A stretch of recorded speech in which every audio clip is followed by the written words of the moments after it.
May gusto lumapit sa'yo. Ha? May lalapit sa'yo. Ay, si Artin yan. Ha? It's part of Shake Rattle. Talaga? Artin. Oh, nice. And he'll sing later. Ganda ng boses. Thank you so much. Michael Bublé. Talaga?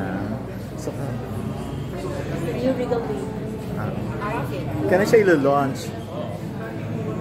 Lagman. Artin Lagman. Guwapo. Oo nga. Nasa shake. It's part of Shake. So, kasama sila. Lahat. Everything. I miss her laughter, definitely, and I miss her calls. Every morning yan, tatawag yan. And in a day, she'll call me like every hour. I really miss that. And I miss being with her and eating with her. Kasi masarap siya kasama kumain. Salita ka ba mamaya? Mas lang yun. Ay, dito na tayo.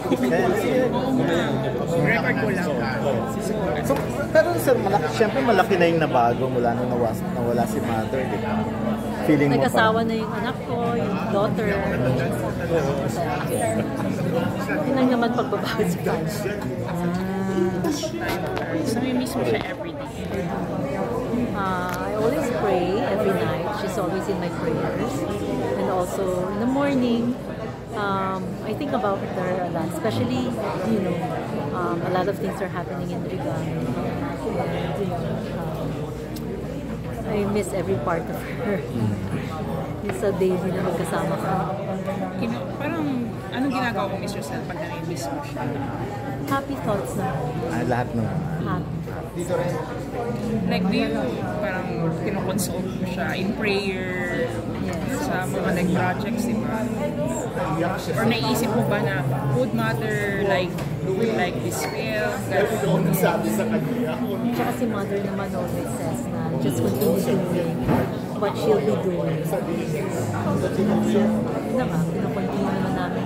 Hopefully it stays, you know, good. The industry stays well. How are you? How's the family holding up pala? Okay 1 year after. 1 year after. Okay naman. Although we're settling a lot of things, but we're all okay. We're all okay.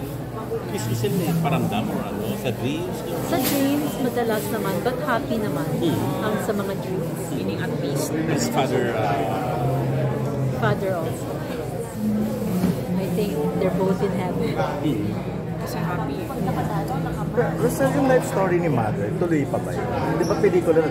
Oo nga eh. Kasi ano lang talaga. So there's so many things that we need to discuss.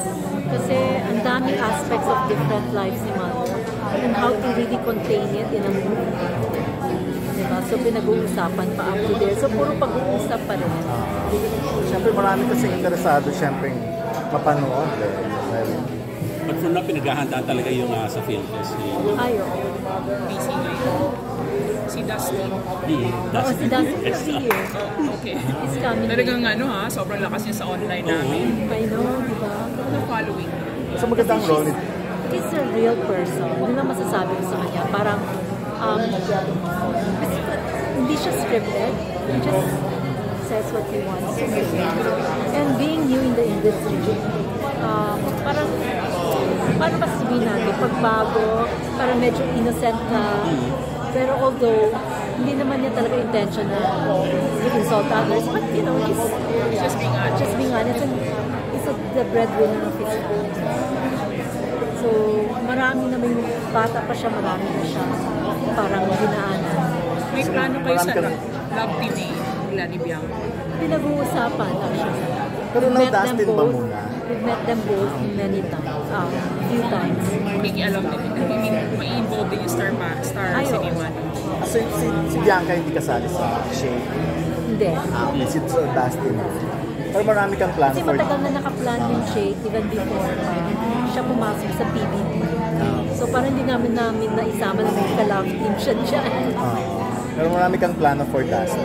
Kayo ba? Oo. Maraming movies. Daming movies kasi although we have already started him sa Mano Po Yes. Legacy na series, tapos meron siyang guilty pleasure. Tapos meron din siyang Talk Shake, Rattle and Roll. Tapos mga Regal Studio Presents, many times na siya lumabas. Tapos yung Shake, Rattle and Roll 2023, nandun din siya. So, sunod-sunod, yung next naman, meron din siya. We'll do another month So, for next year. So hopefully Sama din Das siya. B film. And also, hopefully, with collaborations sa Star Cinema, yung Das B. Sana huwag patagalin kasi habang mainit, di ba? Kasi baka mamaya. Sino ba nagka-discover sa kanya? Yes, sa TikTok. Ano TikTok mo na? Paano mo nalaman na may Meron forward sa akin. And then ano nakita mo Hindi sa ko muna sabihin kung sino, pero syempre, keep that confidential. Okay, pero ano Dati mo nang pinapapress ko si Dustin eh, di ba? Na-interview na lang. finally?